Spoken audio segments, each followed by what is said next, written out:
ಮೈತ್ರಿ ಸರ್ಕಾರಕ್ಕೆ ಅಗ್ನಿ ಪರೀಕ್ಷೆ ವಿಶ್ವಾಸಮತ ಗೆಲ್ತಾರಾ ಎಚ್ಡಿಕೆ ಯಾರಾಗ್ತಾರೆ ವಿಧಾನಸಭೆ ಸ್ಪೀಕರ್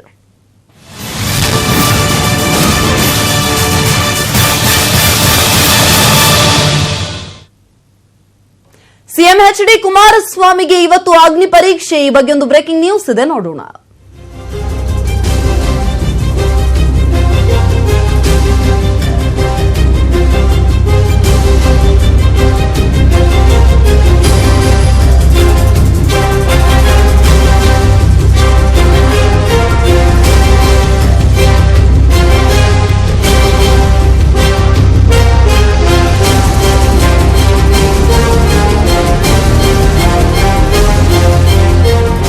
ಸಿಎಂ ಎಚ್ಡಿ ಕುಮಾರಸ್ವಾಮಿ ಅವರಿಗೆ ಇವತ್ತು ನಿಜಕ್ಕೂ ಅಗ್ನಿ ಪರೀಕ್ಷೆ ಯಾಕಂತ ಹೇಳಿದ್ರೆ ಇವತ್ತು ವಿಶ್ವಾಸಮತವನ್ನ ಯಾಚನೆ ಮಾಡಲಿದ್ದಾರೆ ಎಚ್ಡಿ ಕುಮಾರಸ್ವಾಮಿ. ಹಾಗಾಗಿ ಬಹುಮತ ಸಾಬೀತಿನಲ್ಲಿ ಕುಮಾರಸ್ವಾಮಿ ಅವರು ಗೆಲ್ತಾರಾ, 117 ಶಾಸಕರು ಅವರ ಜೊತೆಗೆ ಇದ್ರೂ ಕೂಡ ಗೆಲ್ತಾರಾ ಅನ್ನುವಂತಹ ಪ್ರಶ್ನೆ ಕೂಡ ಇದೆ. ವಿಶ್ವಾಸಮತದ ಪರ ಕಾಂಗ್ರೆಸ್ ಜೆಡಿಎಸ್ ಈಗಾಗಲೇ ವಿಪ್ ಜಾರಿ ಮಾಡಿದೆ. ಆದ್ರೆ ವಿಶ್ವಾಸಮತದ ವಿರುದ್ಧ ಮತ ಹಾಕಲು ಬಿಜೆಪಿ ತಮ್ಮ ಶಾಸಕರಿಗೆ ಈಗಾಗಲೇ ವಿಪ್ ಜಾರಿ ಮಾಡಿ ಆಗಿದೆ. ವಿಶ್ವಾಸ ಮತಯಾಚನೆಗೂ ಮುನ್ನ ಸ್ಪೀಕರ್ ಆಯ್ಕೆ ನಡೆಯುತ್ತೆ. ಹಾಗಾಗಿ ರಮೇಶೋ ಸುರೇಶೋ ಯಾರಾಗ್ತಾರೆ ಸ್ಪೀಕರ್ ಅಂತ ಹೇಳಿ ಈಗ ಕಾಂಗ್ರೆಸ್ನಿಂದ ರಮೇಶ್ ಕುಮಾರ್ ಸ್ಪರ್ಧಿಸಿದ್ದಾರೆ, ಬಿಜೆಪಿಯಿಂದ ಸುರೇಶ್ ಕುಮಾರ್ ಸ್ಪರ್ಧಿಸಿರೋದ್ರಿಂದಾಗಿ ಸ್ಪೀಕರ್ ಯಾರಾಗ್ತಾರೆ ಅನ್ನುವಂತಹ ಕುತೂಹಲ ಕೂಡ ಇದೆ. ಈಗ ಕಾಂಗ್ರೆಸ್ ಹಾಗೂ ಜೆಡಿಎಸ್ ಇಬ್ರು ಕೂಡ ರಮೇಶ್ ಅವರಿಗೆ ಈಗ ಮತವನ್ನ ಚಲಾಯಿಸೋದ್ರಿಂದಾಗಿ ಸಹಜವಾಗಿ ರಮೇಶ್ ಕುಮಾರ್ ಸ್ಪೀಕರ್ ಆಗೋ ಎಲ್ಲಾ ಚಾನ್ಸಸ್ ಕೂಡ ಕಂಡು ಬರ್ತಾ ಇದೆ. ಅಷ್ಟೇ ಅಲ್ಲ, ಬಹುಮತ ಸಾಬೀತಿನಲ್ಲಿ ಕುಮಾರಸ್ವಾಮಿ ಗೆಲ್ಲುವಂತಹ ಎಲ್ಲಾ ನಿರೀಕ್ಷೆ ಕೂಡ ಇದೆ. ಈಗ ಇವತ್ತು ವಿಶ್ವಾಸ ಮತವನ್ನ ಯಾಚನೆ ಮಾಡ್ತಾರೆ ಎಚ್ಡಿ ಕುಮಾರಸ್ವಾಮಿ. ಈ ಬಗ್ಗೆ ಮತ್ತಷ್ಟು ಮಾಹಿತಿಯನ್ನ ಕೊಡ್ತಾರೆ ನಮ್ಮ ಪ್ರತಿನಿಧಿ ಜನಾರ್ದನ್ ಹೆಬ್ಬಾರ್, ದೂರವಾಣಿ ಸಂಪರ್ಕದಲ್ಲಿದ್ದಾರೆ. ಜನಾರ್ದನ್ ಹೆಬ್ಬಾರ್, ಇವತ್ತು ವಿಶ್ವಾಸಮತ ಯಾಚನೆ ಮಾಡ್ತಾರೆ ಎಚ್ಡಿ ಕುಮಾರಸ್ವಾಮಿ. ಒಂದ್ ಕಡೆಯಲ್ಲಿ ಸ್ಪೀಕರ್ ಆಯ್ಕೆ ಕೂಡ ಇದೆ, ಏನೆಲ್ಲ ಆಗಬಹುದು ಇವತ್ತು ಅಧಿವೇಶನದಲ್ಲಿ? ಶಮೀರಾ, ಇನ್ನೂ ಕೂಡ ಕುಮಾರಸ್ವಾಮಿ ಮನೆಯಲ್ಲಿದ್ದಾರೆ. ನಂತರದಲ್ಲಿ ಜೆಡಿಎಸ್ ಹಾಗೂ ಕಾಂಗ್ರೆಸ್ ಶಾಸಕರ ಜೊತೆಯಲ್ಲಿ ಕುಮಾರಸ್ವಾಮಿ ಮೀಟಿಂಗ್ ಅನ್ನು ಕೂಡ ಮಾಡ್ಲಿಕ್ಕಿದ್ದಾರೆ ವಿಧಾನಸೌಧದಲ್ಲಿ. ಆ ನಂತರದಲ್ಲಿ ಸ್ಪೀಕರ್, ಡೆಪ್ಯೂಟಿ ಸ್ಪೀಕರ್ ಆಯ್ಕೆ ಇರುತ್ತೆ. ಬಹುತೇಕ ಕಾಂಗ್ರೆಸ್ ಜೆಡಿಎಸ್ ಮೈತ್ರಿ ಸರ್ಕಾರದಲ್ಲಿ ಮೈತ್ರಿ ಸಂಖ್ಯೆ ಜಾಸ್ತಿ ಇರೋದ್ರಿಂದ ಕಾಂಗ್ರೆಸ್ ಪರವಾಗಿ ಸ್ಪೀಕರ್ ಆಯ್ಕೆ ಆಗೋ ಸಾಧ್ಯತೆ ಖಚಿತವಾಗಿದೆ. ಆ ನಂತರದಲ್ಲಿ ಬಹುಮತ ಯಾಚನೆ ಇರುತ್ತೆ. ಆ ವಿಚಾರವಾಗಿ ಸಾಕಷ್ಟು ತಲೆಯನ್ನು ಕೆಡಿಸಿಕೊಂಡಿದ್ದಾರೆ ಕುಮಾರಸ್ವಾಮಿ. ನಿನ್ನೆಯಿಂದನೂ ಕೂಡ ಅದೇ ವಿಚಾರವಾಗಿ ತಡರಾತ್ರಿವರೆಗೂ ಸಹಿತ ಶಾಸಕರ ಜೊತೆಯಲ್ಲಿ ಮೀಟಿಂಗ್ ಅನ್ನ ಮಾಡಿದ್ದಾರೆ. ಇತರ ಮುಖಂಡರ ಜೊತೆ ಕೂಡ ಮೀಟಿಂಗ್ ಮಾಡಿದ್ದಾರೆ. ಯಾಕಂದ್ರೆ ಕೊನೆ ಕ್ಷಣದಲ್ಲಿ ಈಗ ಏನಾದ್ರೂ ಎಡವಟ್ಟಾಗಬಹುದು ಅನ್ನೋ ಭಯ ಕುಮಾರಸ್ವಾಮಿ ಅವರಲ್ಲಿ ಕಾಡ್ತಾ ಇದೆ.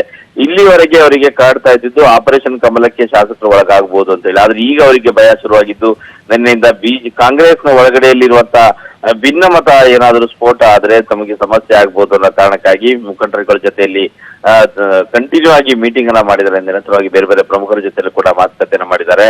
ಇವತ್ತು ಬಹುಮತ ಸಾಬೀತು ಮಾಡ್ಲಿಕ್ಕಿದೆ. 12 ಕಾಲಿಗೆ ಅಧಿವೇಶನ ಕರೀಲಾಗಿದೆ.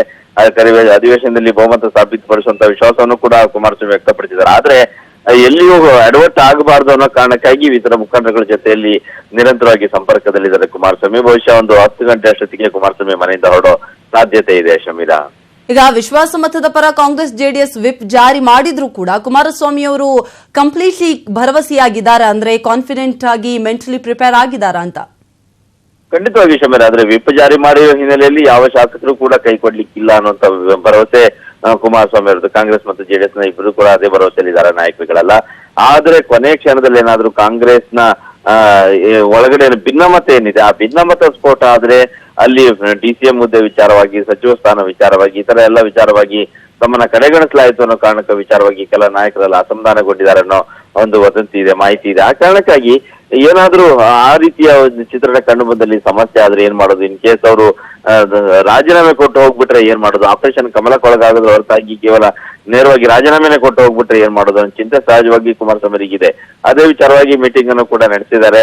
ಈ ಕ್ಷಣದವರೆಗೂ ಅವರು ಒಂದು ವಿಶ್ವಾಸದಲ್ಲಿದ್ದಾರೆ, ಯಾವುದೇ ಕಾರಣಕ್ಕೂ ಸಮಸ್ಯೆ ಆಗದೇನೆ ಬಹುಮತ ಸಾಬೀತುಪಡಿಸಬಹುದು ಅನ್ನೋಂಥ ವಿಶ್ವಾಸದಲ್ಲೂ ಕೂಡ ಕುಮಾರಸ್ವಾಮಿ ಇದ್ದಾರೆ. ಹಾಗಾಗಿ ಕೆಲವು ನಾಯಕರ ಜೊತೆಯಲ್ಲಿ ಈ ಕ್ಷಣಕ್ಕೂ ಕೂಡ ಕುಮಾರಸ್ವಾಮಿ ನಿರಂತರ ಸಂಪರ್ಕ ಮಾಡ್ತಾನೆ ಇದ್ದಾರೆ. ಎಲ್ಲಾದ್ರೂ ಏನೋ ಸಮಸ್ಯೆ ಆಗ್ಬೋದು. ಕಾಂಗ್ರೆಸ್ನ ಒಳಗಡೆ ಇರುವಂತಹ ಭಿನ್ನಮತ ಶಮನ ಮಾಡೋಕ್ಕೋಸ್ಕರ ಡ್ಯಾನಿಶ್ ಅಲ್ಲಿ ಜೆಡಿಎಸ್ ನ ಮಹಾಪ್ರಧಾನ ಕಾರ್ಯದರ್ಶಿ, ರಾಷ್ಟ್ರೀಯ ಮಹಾಪ್ರಧಾನ ಕಾರ್ಯದರ್ಶಿ ಅವ್ರ ಜೊತೆ ಕೂಡ ಮಾತುಕತೆಯನ್ನ ಮಾಡಿದ್ದಾರೆ. ಯಾಕಂದ್ರೆ ಗುಲಾಂ ನಬಿ ಆಜಾದ್ ಜೊತೆ ಮೊದಲು ಮಾತನಾಡಿದ್ದೆ ಅವರು ಸಮ್ಮಿಶ್ರ ಸರ್ಕಾರ ವಿಚಾರವಾಗಿ. ಹಾಗಾಗಿ ಎಲ್ಲರ ಜೊತೆ ಮಾತುಕತೆಯನ್ನು ನಡೆಸಿ ವಿಶ್ವಾಸದಲ್ಲಿ ಕುಮಾರಸ್ವಾಮಿ ಇದ್ದಾರೆ, ಬಹುಮತ ಸಾಬೀತುಪಡಿಸುವ ವಿಶ್ವಾಸದಲ್ಲಿ.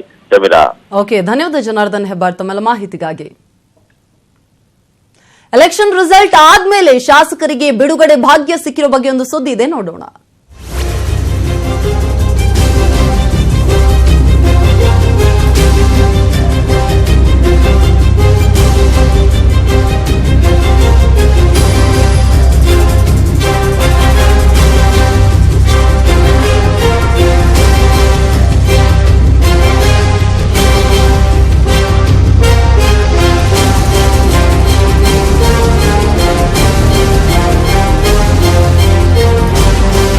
ರಿಸಲ್ಟ್ ಆದ್ಮೇಲೆ ಶಾಸಕರಿಗೆ ಕೊನೆಗೂ ಕೂಡ ಬಿಡುಗಡೆ ಭಾಗ್ಯ ಸಿಕ್ಕಿದೆ.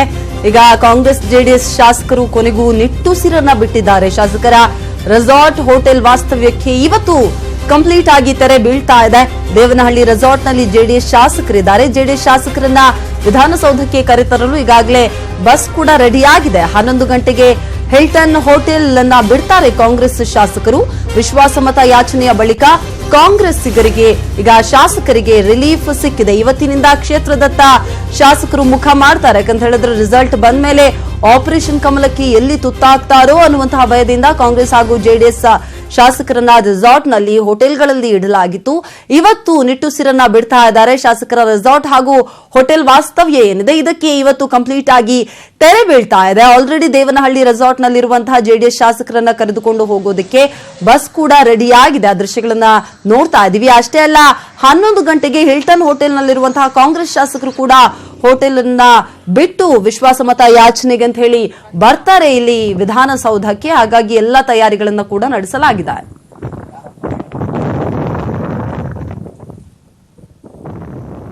ಈ ಬಗ್ಗೆ ಮತ್ತಷ್ಟು ಮಾಹಿತಿಯನ್ನ ಕೊಡ್ತಾರೆ ನಮ್ಮ ಪ್ರತಿನಿಧಿ ಶ್ರೀನಿವಾಸ್ ಹಳಕಟ್ಟಿ. ನಮ್ಮ ಜೊತೆ ಹಿಲ್ಟನ್ ಹೋಟೆಲ್ನಿಂದ ನೇರ ಸಂಪರ್ಕದಲ್ಲಿ ಜಾಯಿನ್ ಆಗಿದ್ದಾರೆ.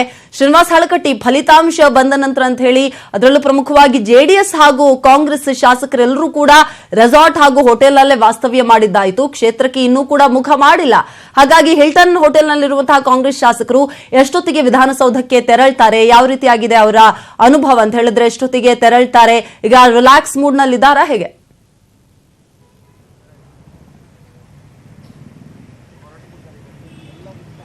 ಶರ್ಮಿತಾ, ಇವತ್ತು ಏನು ಒಂದು ಮುಖ್ಯಮಂತ್ರಿ ಕುಮಾರಸ್ವಾಮಿ ಅವರ ನೇತೃತ್ವ ಸರ್ಕಾರಕ್ಕೆ ಒಂದು ಅಗ್ನಿ ಪರೀಕ್ಷೆ ಅಂತ ಹೇಳ್ಬೋದು.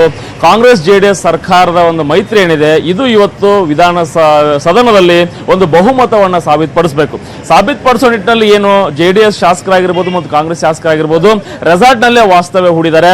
ಏನು ಹಿಲ್ಟನ್ ಹೋಟೆಲ್ ತಂಗಿರ್ತಕ್ಕಂಥ ಕಾಂಗ್ರೆಸ್ ಶಾಸಕರನ್ನ 11 ಗಂಟೆಗೆ ಇಲ್ಲಿಂದ ವಿಧಾನಸೌಧದಲ್ಲಿ ವಿಶೇಷ ಬಸ್ಸುಗಳಲ್ಲಿ ವಿಧಾನಸೌಧಕ್ಕೆ ಕರೆದುಕೊಂಡು ಹೋಗಲಾಗುತ್ತೆ. ಅದಕ್ಕೂ ಮುಂಚಿತವಾಗಿ 10 ಗಂಟೆಗೆ ಕಾಂಗ್ರೆಸ್ ಎಲ್ಲ ಶಾಸಕರೊಂದಿಗೆ ಕೂಡ ಒಂದು ಸಭೆ ಕೂಡ ನಡೆಯುತ್ತೆ. ಈ ಸಭೆಯಲ್ಲಿ ಶಾಸಕಾಂಗ ಪಕ್ಷದ ನಾಯಕರಾಗಿರ್ತಕ್ಕಂಥ ಸಿದ್ದರಾಮಯ್ಯ, ಡಿಸಿಎಂ ಪರಮೇಶ್ವರ್, ಡಿಕೆ ಶಿವಕುಮಾರ್ ಮತ್ತು ರಾಜ್ಯ ಉಸ್ತುವಾರಿ ಕೆಸಿ ವೇಣುಗೋಪಾಲ್ ಸೇರಿದಂತೆ ಎಲ್ಲ ಶಾಸಕರು ಕೂಡ ಈ ಒಂದು ಸಭೆಯಲ್ಲಿ ಪಾಲ್ಗೊಳ್ತಾರೆ. ಅಂದ್ರೆ ಬಹಳ ದಿವಸಗಳು, ಸುಮಾರು 10 ದಿನಗಳ ಕಾಲ ರೆಸಾರ್ಟ್ ಅಲ್ಲೇ ಇರತಕ್ಕಂತ ಶಾಸಕರು ಇವತ್ತು ಟೋಟಲಿ ತಮ್ಮ ಕ್ಷೇತ್ರಗಳತ್ತ ಮುಖ ಮಾಡಬಹುದು ಅಂತಕ್ಕಂಥ ಒಂದು ಜೋಶ್ ಅಲ್ಲಿನೇ ಇದ್ದಾರೆ ಅಂತ ಹೇಳ್ಬೋದು. ಸಖತ್ತಾಗಿ ಹೋಟೆಲ್ ಅಲ್ಲಿ ಆಕ್ಟಿವ್ ಆಗಿ ಕಾಣ್ತಾ ಇದ್ರೆ, ಲವಲವಿಕೆಯಿಂದ ಒಂದು ಶಾಸಕರು ವಿಧಾನಸೌಧಕ್ಕೆ ಹೋಗುವಲ್ಲಿ ರೆಡಿ ಆಗ್ತಾ ಇದ್ರೆ ಅಂತಕ್ಕಂಥ ಮಾತುಗಳು ಕೇಳಿ ಬರ್ತಾ ಇದೆ. ಆದ್ರೆ ಇದಕ್ಕೂ ಮುಂಚಿತವಾಗಿ ಏನು 10 ಗಂಟೆ ಒಂದು ಸಭೆ ಇದೆ. ಈ ಸಭೆಯಲ್ಲಿ ಬಹುಮತ ಸಾಬೀತುಪಡಿಸತಕ್ಕಂತ ಒಂದು ಏನು ಸಮಯ ಇದೆ, ಆ ಸಮಯದಲ್ಲಿ ಸದನದಲ್ಲೇ ಹಾಜರಾಗಿರಬೇಕು ಅಂತಕ್ಕಂಥ ಒಂದು ಸೂಚನೆಯನ್ನು ಕೂಡ ಶಾಸಕರಿಗೆ ಹಿರಿಯ ಮುಖಂಡರು ಕೊಡೋರಿದ್ದಾರೆ. ಅಷ್ಟೇ ಅಲ್ಲ, ಈಗ ಆಲ್ರೆಡಿ ಒಂದು ನಿನ್ನೆ ನಡೆದಿರ್ತಕ್ಕಂಥ ಶಾಸಕಾಂಗ ಪಕ್ಷ ಸಭೆಯಲ್ಲಿ ಎಲ್ಲ ಕೈ ಶಾಸಕರಿಗೂ ಕೂಡ ಒಂದು ವಿಪ್ ಅನ್ನು ಕೂಡ ಜಾರಿ ಮಾಡಲಾಗಿದೆ. ಆ ವಿಪ್ ಅನ್ನ ಯಾವುದೇ ಕಾರಣ ಕೂಡ ಉಲ್ಲಂಘನೆ ಮಾಡೋದು ಬೇಡ, ಕುಮಾರಸ್ವಾಮಿ ಪರವಾಗಿ ಮತವನ್ನ ಚಲಾಯಿಸಿ ಅಂತಕ್ಕಂಥ ಒಂದು ಆದೇಶವನ್ನು ಕೂಡ ಕೊಡಲಾಗಿದೆ. ಹೀಗಾಗಿ 10 ಗಂಟೆ ಒಳಗಡೆ ಎಲ್ಲ ಒಂದು ಮುಖಂಡರು ಇಲ್ಲಿಗೆ ಬರ್ತಾರೆ. 10 ಗಂಟೆಗೆ ಶಾಸಕರೊಂದಿಗೆ ಸಭೆ ಮಾಡ್ತಾರೆ. ಸಭೆ ಮಾಡಿ 11 ಗಂಟೆಗೆ ಇಲ್ಲಿಂದ ವಿಶೇಷ 2-3 ಬಸ್ಗಳಲ್ಲಿ ಶಾಸಕರು ವಿಧಾನಸೌಧಕ್ಕೆ ತೆರಳ್ತಾರೆ. ಅಲ್ಲಿ ಬಹುಮತ ಸಾಬೀತುಪಡಿಸತಕ್ಕಂತ ಒಂದು ಏನು ಸದನ ಇದೆ, ಆ ಅಧಿವೇಶನದಲ್ಲಿ ಎಲ್ಲ ಶಾಸಕರು ಪಾಲ್ಗೊಳ್ಳಿದ್ದಾರೆ. ಬಹುಮತವನ್ನು ಸಾಬೀತುಪಡಿಸಲು ಕೂಡ ನಾವು ಸಕ್ಸಸ್ ಆಗ್ತೀವಿ ಅಂತಕ್ಕಂತ ಒಂದು ಆಶಾಭಾವನೆ ಕೂಡ ಕೈ ಶಾಸಕರದ್ದಾಗಿದೆ. ಶರ್ಮಿತಾ, ಓಕೆ, ಧನ್ಯವಾದ ಶ್ರೀನಿವಾಸ್ ಹಳಕಟ್ಟಿ ತಮ್ಮೆಲ್ಲ ಮಾಹಿತಿಗಾಗಿ. ಇನ್ನು ಇದು ಹಿಲ್ಟನ್ ಹೋಟೆಲ್ ನಲ್ಲಿರುವಂತಹ ಕಾಂಗ್ರೆಸ್ ಶಾಸಕರು ಎಷ್ಟೊತ್ತಿಗೆ ಹೋಗ್ತಾರೆ ಅನ್ನುವಂತಹ ಮಾಹಿತಿ ಸಿಕ್ತು. ಹಾಗಾದ್ರೆ ಜೆಡಿಎಸ್ ಶಾಸಕರು ಎಷ್ಟೊತ್ತಿಗೆ ತೆರಳ್ತಾರೆ ಅನ್ನೋದ್ರ ಬಗ್ಗೆ ಮತ್ತಷ್ಟು ಮಾಹಿತಿಯನ್ನ ಕೊಡ್ತಾರೆ ನಮ್ಮ ಪ್ರತಿನಿಧಿ ನವೀನ್ ಕುಮಾರ್ ದೂರವಾಣಿ ಸಂಪರ್ಕದಲ್ಲಿದ್ದಾರೆ. ನವೀನ್ ಕುಮಾರ್, ಈಗಾಗಲೇ ದೇವನಹಳ್ಳಿ ರೆಸಾರ್ಟ್ಗೆ ಬಸ್ ಬಂದು ನಿಂತಿದೆ, ಎಷ್ಟೊತ್ತಿಗೆ ಹೊರಡ್ತಾರೆ ಅವರು? ಅಲ್ಲೂ ಕೂಡ ಮೀಟಿಂಗ್ ನಡೆಯುತ್ತಾ, ಹೇಗೆ? ಹೌದು ಸಂಬಿತಾ, ಏನಂತಂದ್ರೆ ಈಗ ಸದ್ಯಕ್ಕೆ ಇಲ್ಲಿನ ರೆಸಾರ್ಟ್ ನಲ್ಲಿ ಇರುವಂತ ವಾಸ್ತವದ ಪ್ರಕಾರ ಈಗ ಒಂದು ಶಾಸಕರೆಲ್ಲಾನು ರೆಡಿ ಆಗಿದ್ದಾರೆ. ಬಸ್ ಸಹ ಒಳಗಡೆ ಹೋಗಿದೆ. ಇನ್ನೇನು ಬಸ್ ಹತ್ತೋದಕ್ಕೆ ಕೆಲವೇ ಕ್ಷಣಗಳು ಬಾಕಿ ಇದೆ. ಕೆಲವೇ ಕ್ಷಣಗಳ ಮುಂಚೆ ಈಗ ದೇವೇಗೌಡರನ್ನ ಮೀಟ್ ಮಾಡೋದ ವಿಧಾನಸೌಧಕ್ಕೆ ಹೋಗೋದ ಅನ್ನೋ ಗೊಂದಲದಲ್ಲಿ ಇದ್ದಾರೆ. ಇಲ್ಲಿ ಗೊಂದಲದ ನಡುವೆ ಇಬ್ಬರು MLCಗಳು ಸಹ ಒಳಗಡೆ ಬಂದು ಅವ್ರನ್ನ ಮನವೊಲಿಸೋದಕ್ಕೆ ಪ್ರಯತ್ನ ಪಡ್ತಾ ಇದ್ದಾರೆ. ಸೊ ಹಾಗಾಗಿ ಏನು ಒಂದು ಬೆಳವಣಿಗೆ ಇದೆ. ಈ ಬೆಳವಣಿಗೆಯಲ್ಲಿ ಸಾಕಷ್ಟು ಜನ ಜೆಡಿಎಸ್ ಶಾಸಕರು ದೇವೇಗೌಡರನ್ನ ಎಲೆಕ್ಷನ್ ಆದಾಗಿಂದನೂ ಕೌಂಟಿಂಗ್ ಆದಾಗಿಂದನೂ ಮೀಟ್ ಮಾಡೋದಕ್ಕೆ ಸಾಧ್ಯ ಆಗಿರಲಿಲ್ಲ. ಹಾಗಾಗಿ ನಮಗೆ ದೇವೇಗೌಡರನ್ನ ಮೀಟ್ ಮಾಡೋದಕ್ಕೆ, ದೇವೇಗೌಡರ ಬಳಿ ಮಾತನಾಡೋದಕ್ಕೆ ನಮ್ಗೊಂದು ಅವಕಾಶ ಬೇಕು ಅಂತ ಹೇಳಿಬಿಟ್ಟು 3-4 ದಿನಗಳಿಂದ ಇಲ್ಲಿ ರೆಸಾರ್ಟ್ಗೆ ಒಂದು 5 ದಿನಗಳಿಂದನೂ ಕೇಳ್ತಾ ಇದ್ರು. ಮೊನ್ನೆ ದೇವೇಗೌಡರು ಸಹ ನಿನ್ನೆ ಬರ್ತೀನಿ ಅಂತ ಹೇಳಿಬಿಟ್ಟು ನಿನ್ನೆ ಬಂದಿಲ್ಲ. ಹಾಗಾಗಿ ಮಧ್ಯರಾತ್ರಿ ಬಂದು ಕುಮಾರಸ್ವಾಮಿ ಅವರು ಸಾಕಷ್ಟು ಮಾತುಕತೆಗಳನ್ನು ನಡೆಸಿ ಹೋಗಿದ್ರು. ಅದರ ನಂತರದಲ್ಲಿ ಈಗ ಸದ್ಯದ ಪರಿಸ್ಥಿತಿ ಒಳಗಡೆ ಜೆಡಿಎಸ್ ಶಾಸಕರು ನಮಗೆ ದೇವೇಗೌಡರನ್ನ ಮಾತಾಡೋದಕ್ಕೆ, ದೇವೇಗೌಡರ ಜೊತೆ ನಿಗದಿಯಾಗಿರುವಂತಹ ಸಮಯದಲ್ಲಿ ನಾವು ದೇವೇಗೌಡರ ಜೊತೆ ಮಾತಾಡಿನೇ ವಿಧಾನಸೌಧಕ್ಕೆ ಹೋಗ್ತೀವಿ ಅನ್ನುವಂತ ಮಾತುಗಳನ್ನ ಹೇಳ್ತಾ ಇದ್ದಾರೆ ಅಂತ ಹೇಳಿ ತಿಳಿದು ಬರ್ತಾ ಇದೆ. ದೇವೇಗೌಡರು ಹೇಳ್ತಾ ಇರುವಂತದ್ದು, ನೀವು ಸದನಕ್ಕೆ ಹೋಗಿ ಒಂದು ಬಹುಮತವನ್ನು ಸಾಬೀತುಪಡಿಸಿ ನೀವು ಬನ್ನಿ, ತದನಂತರದಲ್ಲಿ ನಾವು ಕೂತು ಏನೇ ಇದ್ರು ಮಾತಾಡೋಣ ಅಂತ ಹೇಳಿ ದೇವೇಗೌಡರು ಹೇಳಿದ್ದಾರೆ ಅಂತ ಸಹ ಹೇಳಲಾಗ್ತಾ ಇದೆ. ಓಕೆ, ಧನ್ಯವಾದ ನವೀನ್ ಕುಮಾರ್ ತಮ್ಮೆಲ್ಲ ಅಪ್ಡೇಟ್ಸ್ಗಾಗಿ.